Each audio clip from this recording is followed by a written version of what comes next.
നാട്ടുവിശേഷങ്ങളിലേക്ക് എല്ലാ മാന്യ പ്രേക്ഷകർക്കും സ്വാഗതം. കള്ളക്കുറിച്ചി മദ്യദുരന്തം കേരള തമിഴ്നാട് ഉദ്യോഗസ്ഥ മീറ്റിംഗ് നടത്തി. പാലക്കാട് കള്ളക്കുറിച്ചി മദ്യദുരന്തത്തിന്റെ പശ്ചാത്തലത്തിൽ കേരള എക്സൈസ് പോലീസ് അന്തർ സംസ്ഥാന മീറ്റിംഗ് നടത്തി. ഓൺലൈൻ മുഖേനയായിരുന്നു മീറ്റിംഗ് സംഘടിപ്പിച്ചത്.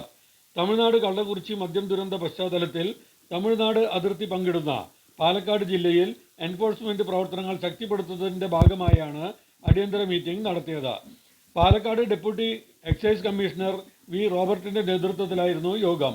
പാലക്കാടുമായി അതിർത്തി പങ്കിടുന്ന കോയമ്പത്തൂർ ജില്ലയിലെ ആനമല, പുതൂർ, വാളയാർ, ആനക്കട്ടി, മീനാക്ഷിപുരം, ഗോപാലപുരം, കാരമട പ്രദേശങ്ങൾ ഉൾപ്പെടുന്ന സ്ഥലങ്ങളിലെ ഡിവൈഎസ്പിമാർ അടക്കമുള്ള തമിഴ്നാട്ടിലെ ഉന്നത പോലീസ് ഉദ്യോഗസ്ഥരും പാലക്കാട് SP അശ്വതി ജിജി IPS അടക്കമുള്ള കേരള അതിർത്തി മേഖലയിലെ കേരള പോലീസിലെ ഉയർന്ന ഉദ്യോഗസ്ഥരും കോയമ്പത്തൂർ പ്രോഹിബിറ്റേഷൻ വിഭാഗത്തിലെ ജില്ലാ മേധാവി അടക്കമുള്ളവരും എക്സൈസിലെ പാലക്കാട്, ചിറ്റൂർ, കൊല്ലങ്കോട്, നെന്മാറ, അഗളി, മണ്ണാർക്കാട് എക്സൈസ് നാർക്കോട്ടിക് ജില്ലാതല സ്ക്വാഡ് അടക്കമുള്ള ഉദ്യോഗസ്ഥരും പാലക്കാട് ജില്ലയിലെ 9 എക്സൈസ് ചെക്ക് പോസ്റ്റിലെ ഉദ്യോഗസ്ഥരും ഈ മീറ്റിംഗിൽ പങ്കെടുത്തു.